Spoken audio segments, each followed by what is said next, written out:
નજર કરીએ જંબુસર ઉપર તો ભરૂચ લોકલ ક્રાઇમ બ્રાન્ચના police sub inspector D A Tuvar, ASI Jayeshbhai Mistry, બે રજનીકાંત નગીનભાઈ બીટ નંબર 1506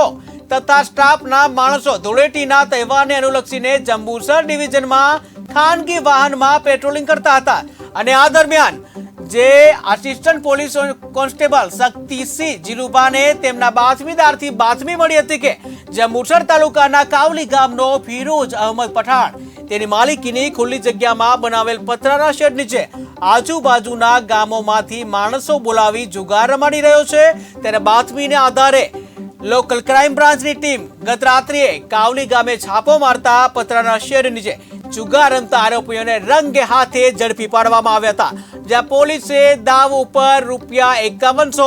અંગત ઝડપી કુલ ₹39,400 મળી, રોકડ રકમ ₹44,500 તથા મોબાઈલ નંગ નવ કિંમતી જ્યાં ₹19,500 મળી ₹64,000 નો મુદ્દામાલ કબજે કરી કાવીસ પોલીસ મથક ખાતે જુગારમાં જે જુગાર ધારા અન્વયે ગુનો નોંધવામાં આવ્યો છે અને આગળની વધુ તપાસ હાથ ધરવામાં આવી છે।